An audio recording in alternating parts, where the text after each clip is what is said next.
जून 2021 मीरा भार्गव थुमार एक demat account holder थी जिसका इस्तेमाल इनके ही फैमिली मेंबर जैस्मिन थुमार किया करते थे। ये डीमेट अकाउंट इन्होंने अपस्टॉक्स नाम की ब्रोकिंग कंपनी के साथ खोल रखा था। फ्यूचर ऑप्शन में ट्रेडिंग किया करते थे और इन्हीं दिनों के दौरान इनके ट्रेडिंग अकाउंट में से 2,30,826 रुपए का पेनल्टी काट लिया गया और इसका रीजन बताया कि आपका मार्जिन का शॉर्टफॉल हुआ है। एनएससी का सर्कुलर जो कि जैस्मिन थुमार को पता था साफ साफ कहता है कि एक ब्रोकर या ट्रेडिंग मेंबर किसी भी तरीके से क्लाइंट से अपफ्रंट मार्जिन के नाम पे कोई पेनल्टी नहीं ले सकता। इन अ सेंस जैस्मिन थुमार को पता था कि अपस्टॉक्स ने जो किया है वो इलीगल है और वो यहीं रुके नहीं। कस्टमर सपोर्ट से लेके अपस्टॉक्स के कंप्लायंस ऑफिसर तक, सेबी के स्कोर्स पोर्टल तक गए, एनएससी को रीच आउट किया। एनएससी ने जीआरसी ग्रीवेंस रिड्रेसल कमेटी बिठाई और फाइनली वो केस जीत गए। इस वीडियो में जानने की कोशिश करेंगे जैस्मिन थुमार से ही कि 2 साल में क्या जर्नी रही है इनको अपना पैसा रिकवर करने की। इस रूलिंग के बारे में इनको कैसे पता था, उस जीआरसी कमेटी के अंदर एग्जैक्टली हुआ क्या था, मीटिंग में क्या बातें डिस्कस हुई थी और इन्होंने अपना क्या पक्ष रखा कि जीआरसी को इनकी बात माननी पड़ी। आज की तारीख में कितना पैसा ये रिकवर कर चुके हैं और कितना एक्सपेक्टेड है, सब कुछ लेट्स गेट स्टार्टेड। जैस्मिन जी, आपका जो ये डीमेट अकाउंट था ये मीरा जी के नाम पे था एंड जैसे आप बता रहे थे कि नाम उनके था, आपके ही फैमिली के मेंबर हैं वो, लेकिन आप इस्तेमाल आप करते हैं, कैपिटल आपका। तो ये केस अपस्टॉक्स का है जहाँ पे इन्होंने शॉर्ट मार्जिन के ऊपर पेनल्टी लगा लिया जो कि इलीगल था एनएससी के डॉक्यूमेंट्स के हिसाब से। तो आपका पहला स्टेप क्या था जब आपने ये देखा कि आपका पैसा कट रहा है? क्या आपको पता लग गया था आपका पैसा कट रहा है? पहली बात तो ये अपस्टॉक में मेरा शॉर्ट मार्जिन पेनल्टी जून 2021 में काटा। तो जब उसने पेनल्टी काटा तो वो पेनल्टी उसने 1 वीक से लेके 10-15 दिन के बाद में उसको लेजर में शो किया। तब मुझे पता चला कि ये पेनल्टी कटा है और उसके बाद में मैंने ट्रेड बहुत ही कम कर दी है। और दूसरी बात की वो जो पेनल्टी उसने काटी तो वो सेम डे पे अगर वो शो हो जाती तो मैं कुछ उधर भी कर सकता था, लेकिन उन लोगों ने 1 वीक के बाद में बोला कि ये एनएससी का ऐसा रूल्स है कि 1 वीक के बाद में आता है। ओके। तो ये कितना पैसा काटा था उन्होंने और कैसे कैसे करके काटा? तो 2,30,826 रुपये काटा टोटल मेरा शॉर्ट मार्जिन पेनल्टी करके। उसमें पहले 16,000 काटा, उसके बाद में 17-18,000 काटा कुछ, और वो सब फर्स्ट 3 बार जो काटा वो 3 बार काटा ना, उसमें 1% काटा और उसके बाद में उसी मंथ में 2 बार 5% काटा। तो जो लास्ट में था वो 90,000 रुपये एक साथ में काट लिया। जबकि मेरा लेजर है वो एंड ऑफ द डे में डेली पॉजिटिव ही था, उसमें नहीं दिखा रहा था। लेकिन जब पहली बार 16-17 हज़ार रुपये काटा तो आपने इनके कस्टमर सपोर्ट को रीच आउट किया होगा? मैंने बहुत बार ट्राई किया, लेकिन पहली बार जब किया तभी फोन और सब रेगुलर लग रहे थे। फिर उन लोगों ने ऐसा रूल्स बनाया कि एक कस्टमर का 3 बार ही कुछ कॉल लगेगा। फिर मैंने बहुत ट्राई किया और उसके बाद में इन लोगों ने कुछ ऐसा सेटिस्फाइड रिप्लाई ही नहीं आया एक भी बार कि कुछ हो सके। ना ही बात करने का कोई उसका तरीका सही था, ना ही वो लोग ऐसा सुनना चाहते थे कि ये पेनल्टी क्यों लगी है, किस तरह से लगी है, क्योंकि काट लिया था वो। जो जिनसे आप बात कर रहे थे कस्टमर सपोर्ट से, क्या उनको टेक्निकली ये सब चीजें पता थी? नहीं, उन लोगों को वो जब भी मैं उससे बात करता था वो लोग यही बोल रहे थे कि एंड ऑफ द डे में आपका जो लेजर है ना, वो अगर क्रेडिट हो या डेबिट हो, हम लोग एंड ऑफ द डे का देखते हैं, ऐसा कोई रूल्स नहीं है। वो भी ऐसा बोल रहे थे कि ऐसा कोई रूल्स ही नहीं है कि अगर आपकी कोई पोजीशन माइनस बीच में जाती है तो उसमें पेनल्टी काटा जाए। तो उसी हिसाब से उन्होंने बताया। अच्छा, ओके। तो इसके बाद आपने जनरली कंप्लायंस ऑफिसर होता है किसी भी ब्रोकर के पास, तो आपका नेक्स्ट लाइन ऑफ एक्शन क्या था?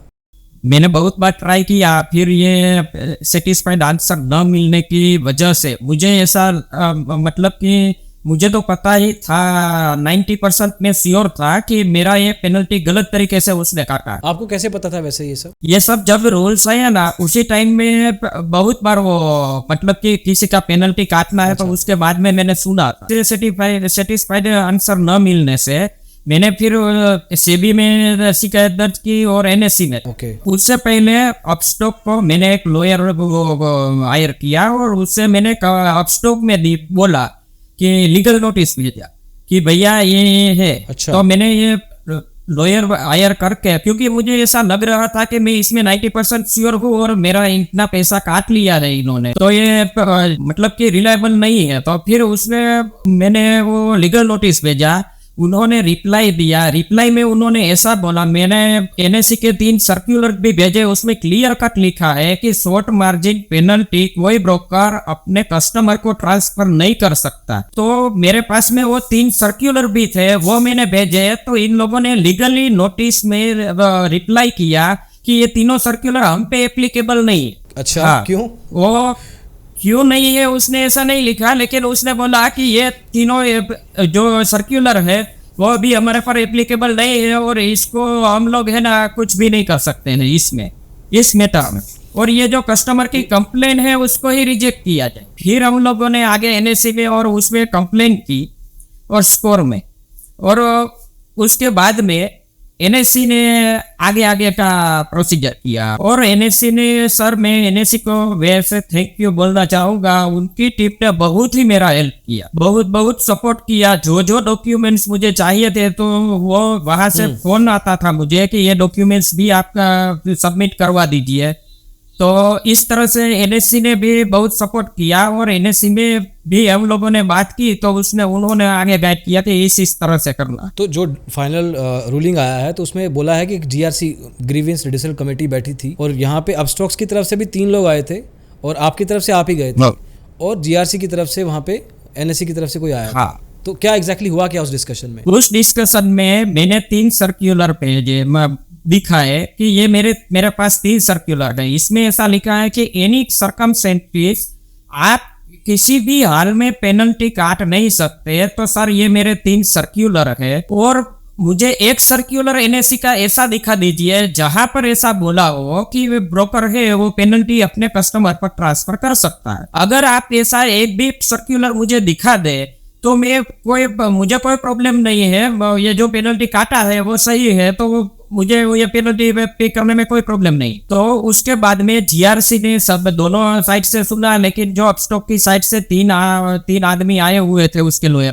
तो उन लोगों ने गोल घुमा के कि कस्टमर जानता है कैसे ट्रेडिंग करना है, इसीलिए कस्टमर ने ट्रेडिंग किया, ऐसा है वैसा है करके। लेकिन जो जीआरसी के वो सर आए हुए थे उन्होंने वो सब उसकी दलील रिजेक्ट कर दिया कि कस्टमर अगर ट्रेडिंग जानता है तो इसका मतलब ये नहीं कि आप किसी भी तरह से वो पेनल्टी काटो। जो जीआरसी का वो आया ना, उसमें अपस्टॉक वालों को तीनों को उसने बोल दिया कि आपकी कोई दलील इसमें है ना वो नहीं बैठती है, और कस्टमर का एक ही क्वेश्चन है कि आप एक सर्कुलर दिखा दीजिए उसको कि ये सर्कुलर के हिसाब से पेनल्टी काटा है, या मुझे दिखा दीजिए। तो वो लोग उसमें सफल नहीं रहे, और जीआरसी ने ऑर्डर कर दिया कि कस्टमर को 50% अमाउंट जो काटा है वो तुरंत मतलब उसके टाइम लिमिट में दे दिया जाए, और बाकी का है वो 50% के ऊपर का अगर वो सामने वाली पार्टी मतलब सामने वाला जो ओपोजिशन पार्टी है वो अगर आगे कोई केस या कुछ आगे नहीं बढ़ना चाहती तो 100% कस्टमर को दिया जाए, नहीं तो 50% अभी दे दिया जाए। तो उस हिसाब से मुझे 50% पैसा मिल गया। ओके, मतलब ये रूलिंग आर्बिट्रेशन का जो आया था ये था इसी अक्टूबर में। हाँ। तो आपको 1,15,000 रुपये आ चुके हैं। हाँ, आप ये कह रहे हैं। हाँ। और बाकी पैसा एनएससी के पास ही पड़ा है, आपने बताया था। आगे का पैसा का ऐसा है कि एनएससी है ना वो जो ब्रोकर का पैसा डिपॉजिट, जो ब्रोकर की डिपॉजिट है वो एनएससी के पास में पड़ी होती है, उसमें से ही ये पैसा उन्होंने मुझे दिया है। तो बाकी का जो पेमेंट है वो भी एनएससी दे देगी अपने टाइम लिमिट में, अगर ब्रोकर है वो उसके ऊपर जाना नहीं चाहता। टाइमलाइन है इसका कि कब तक पैसा वापस आएगा, कोई ऑर्डर में लिखा हुआ है? नहीं, वो ऑर्डर नहीं है। और जीआरसी के बाद में एक आर्बिट्रेशन का भी प्रोसेस हुआ, वो भी 2 महीने के बाद में हुआ। और आर्बिट्रेशन में भी ऐसा ही था कि एक बीच में आदमी को दोनों की ओर से एक को सिलेक्ट किया जाए आदमी को कि जो दोनों की बात सुने।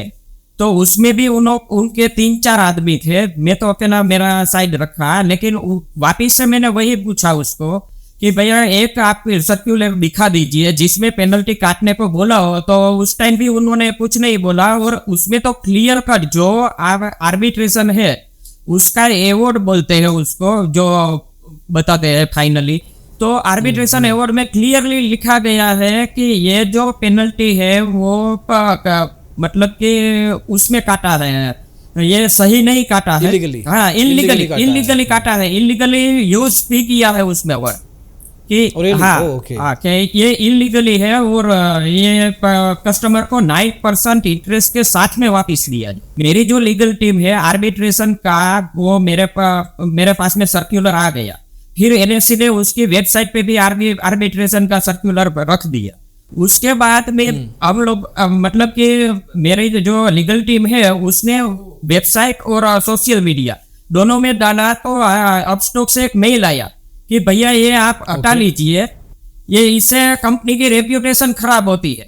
फिर जो लीगल टीम है उन्होंने बोला कि हमने कुछ गलत किया नहीं है, हमने कुछ ये किया नहीं है, तो आप ऐसा है तो लीगल नोटिस या जो भी है आपके हाथ में आता है वो भेज दीजिए, हम लोग नहीं हटाएंगे। तो आज तक वो हटाया नहीं है और उन लोगों ने बाद में रिप्लाई भी नहीं किया। नहीं, एक्सेप्ट तो देखो करना ही पड़ेगा, क्योंकि अगर नहीं भी करते हैं तो इनको 9% के हिसाब से अलग से देना पड़ेगा ब्याज। जितना समय लगाएंगे उन्हीं को नुकसान है सर। पर लेकिन इसमें भी एक है कि आदमी देखिए, रिटेल इन्वेस्टर अगर दौड़ दौड़ के भी कहीं पे जाए, 9% में आज पैसा कहीं पे भी मिलता नहीं। इन लोगों के पास में हमारी डिपॉजिट या हमारा जो भी बैलेंस पड़ा रहता है उसमें से काट लिया। दूसरा ये कि मेरा 2021 से अभी तक चालू है, एनएससी ने मुझे 9% इंटरेस्ट के साथ में बोला है कि पैसा देना, लेकिन इसमें अपस्टॉक क्या गया किया, क्योंकि मैं अगर लेने के लिए जाऊंगा ना तो मुझे भी 9% में कुछ नहीं मिले। 9% में कौन पैसा देगा? तो ये एनएससी को मतलब मैं बोलना चाहता हूँ कि इन लोगों ने इसका एडवर्टाइज, हमारा ही पैसा है, हम लोगों का ही पैसा लेके इन लोगों ने इतना एडवर्टाइजमेंट कराया, इतना सब कुछ करवाया। क्योंकि मैं देखता था कि मेरा जो एक मतलब पेनल्टी था उससे पहले तो ना ही वो आईपीएल में आता था, ना ही दूसरी जगह पर जाता था। अभी सभी जगह पर एडवर्टाइजमेंट करके इसको तो ऐसे ही पैसा मिल गया, और आज ये ऐसा बोल रहा है कि 9% के हिसाब से दे दीजिए। मुझे 9% में कोई दिक्कत नहीं है, वो मेरा पैसा तो ठीक है जो भी है वो, लेकिन ये 9% तो मेरी लीगल जो सर मैंने वो लीगल अपॉइंट किया है ना, वो 9% से ज्यादा तो वो अच्छा जासमीन ये बताइए कि आपका पिछले 2 साल में लीगल पे खर्चा कितना आया होगा? 50,000 से ज्यादा हो गया है। तो आपका 2,30,000 जो कि आपका था खुद का, उसका 9% लगा भी लिया जाए तो भी वो घुमा फिरा के 20-25,000 होता है साल का अराउंड। तो उस हिसाब से भी आप 50,000 ऊपर से दे चुके हो, तो आप तो ऑलरेडी लॉस में हो। उस केस को जीतने के बाद भी आपका नुकसान है, और अपस्टॉक का इस केस को हारने के बाद भी कोई नुकसान नहीं हो। अभी यह है कि बाकी रिटेल ट्रेडर्स को भी बहुत सीखने को मिलता है कि एनएससी का सर्कुलर पड़ा है, पब्लिकली पड़ा है, और जिसका भी मार्जिन ऐसे पेनल्टी काटा जा रहा है वो सिंपली एनएससी को या सेबी के स्कोर्स पोर्टल के थ्रू ईमेल कर सकते हैं, राइट आउट कर सकते हैं। और जैसे कि आपके केस में हुआ कि एक्शन लिया गया है, तो मोर और लेस इस केस बाकी के केसेस में भी लिया जाएगा, और ये this is a very welcome step from that angle. But Upstox को सीखना चाहिए, इवेंचुअली फाइनली इनको पैसा जो आपका देना है वो दे के ख़त्म करना चाहिए, और ऐसे फालतू में डराने की या भड़काने की कोशिश भी नहीं करनी चाहिए जो आपको वो करने की। अगर किसी को मतलब मैं ये बोल रहा हूँ कि अगर 2-3 साल या उससे पहले का भी कभी भी किसी का पैसा कटा है तो अब उसको वहां तक जाने की जरूरत नहीं। जैसा मैंने सिस्टम फॉलो किया, वो मेरे डॉक्यूमेंट से डायरेक्टली भी कंप्लेन कर सकता है कि ये नहीं है। करेक्ट। तो उसके हिसाब से मैं ये बोलना चाहता हूँ कि एनएससी ने अपने आर्बिट्रेशन के जो सर्कुलर होते हैं उसमें मीरा ठुमर करके एक सर्कुलर डाला है, तो उसमें मेरा ये कभी भी रेफरेंस अगर उसको चाहिए तो वो लेके 3-4 साल पहले का भी किसी ने पेनल्टी काटा है तो वो वापिस ले सकता है। तो ऐसा है कि कोई देखे तो उसको कोई रेफरेंस की जरूरत हो तो वो वहां से ले ले। ये जो डॉक्यूमेंट्स हैं एनएससी की वेबसाइट पे हैं, और इसके लिंक हम वीडियो के डिस्क्रिप्शन में डाल देंगे ताकि लोगों को एक्सेसिबल हो पाए वो चीज़। Yes sir, great, thank you so much, आपने अपना एक्सपीरियंस शेयर किया। एंड जैसे बाकी लोग इसके बारे में जानेंगे तो उनकी अवेयरनेस या उनकी नॉलेज भी बढ़ती है कि उनको आगे अपनी ट्रेडिंग करते हुए सारे रूल्स को जानना कितना ज़रूरी है। एंड इट टेक्स करेज, जो आपने किया, बहुत मेहनत लगती है, पेशेंस लगता है, पैसा लगता है, आपने सब लगाया। ग्रेट जॉब जास्मिन जी, आप एक एग्जांपल हैं हमारी स्टॉक मार्केट की सोसाइटी के लिए। बहुत बहुत शुक्रिया। Thank you sir, thank you sir. अब इस डिस्कशन से एक बात सामने ये भी आती है कि बहुत सारे ब्रोकर्स आज की तारीख में भी शॉर्टफॉल मार्जिन की पेनल्टी अपने क्लाइंट्स से ले रहे हैं। अब एनएससी का सर्कुलर आया था 2020 में, देख लिया आप स्क्रीन पे देख सकते हैं। उसके बाद 2021 में फिर से नोटिफिकेशन जारी किया था। अभी जो जीआरसी का कमेटी है उन्होंने दोबारा रीआइट्रेट किया है इन दोनों नोटिफिकेशंस को, दोनों रेगुलेशंस को, जहां पे लिखा हुआ है कि एक ब्रोकर अपने क्लाइंट से शॉर्टफॉल मार्जिन की पेनल्टी ट्रांसफ़र नहीं कर सकता, उन पे इम्पोज नहीं कर सकता है। अगर वो कर रहा है तो उसको वापस उसको रिफंड देना पड़ेगा। तो ये रिफंड करवाने के लिए अपस्टॉक्स के केस में इनको जीआरसी बिठानी पड़ी, तब जाके 50% आया है। तो अगर आप ट्रेडिंग करते हैं, आप ज़रूर अपने कॉन्ट्रैक्ट नोट चेक कीजिए, अपने स्टेटमेंट चेक कीजिए, देखिए कि आपको कौन सी पेनल्टी कब लगाई गई है। इसका एक टेबुलर स्ट्रक्चर फॉलो करते हैं broker day to day basis पे, और वो भी शॉर्टफॉल मार्जिन का कुछ परसेंटेज आपसे चार्ज करते रहते हैं। We had a quick look at some of the brokers, और हर वेबसाइट पे ये चीज़ क्लियरली लिखी हुई है। कई जगह पे आर्टिकल 2 साल पुराना है, कई जगह 3 साल पुराना है। इन्होंने अपने वेबसाइट पे भी इसको अमेंड नहीं किया है, और शायद ट्रेनिंग्स में भी, सपोर्ट की ट्रेनिंग्स में भी, और शायद अपने सिस्टम्स में भी इसको अमेंड नहीं किया है, चेंज नहीं किया है, अपडेट नहीं किया है। तो that is one thing that needs to be corrected, unless there is something else going on which needs to be known as well. वो भी जानना ज़रूरी हो जाता है कि एनएसई क्या कह रहा है और ब्रोकर क्या फॉलो कर रहे हैं। तो दिस वॉज एन अटेम्प्ट दोस्तों, जहाँ पे एक केस के जरिए अपस्टॉक्स ने किस तरीके से पैसे वापस किए हैं। 50% अभी किए हैं, 50% आने बाकी हैं। और अगर आपके साथ भी ऐसा कुछ हुआ है तो आप इन्हीं डॉक्यूमेंट्स का, जो कि हम डिस्क्रिप्शन में डालने वाले हैं, पिन कमेंट में भी डाल देंगे, इन्हीं का हवाला देखते हुए आप स्कोर्स में जाकर शिकायत दर्ज कर सकते हैं। उसके बाद एनएसई पे रिट्रेसल होगा मोर और लेस, एंड अगर आप अपनी जगह सही हैं तो आपको अपना पैसा वापस रिफंड ब्रोकर करेगा। लीगली करना पड़ेगा। It might take some time. 2 साल दिए जासमीन जी ने, लेकिन आपको उतना समय नहीं लगेगा। लेकिन it's a great step taken by him. उन्होंने बहुत बेहतरीन कदम उठाया है, एंड प्रैक्टिकली अपने पैसे किसी भी बड़े ब्रोकर से निकाल के लेके आना it's almost impossible in these days, but then they had the support of NSE like he said. अब इस वीडियो में इतना ही दोस्तों, अगले वीडियो में जल्दी मिलेंगे। इसको देखने के लिए बहुत बहुत शुक्रिया। Bye bye.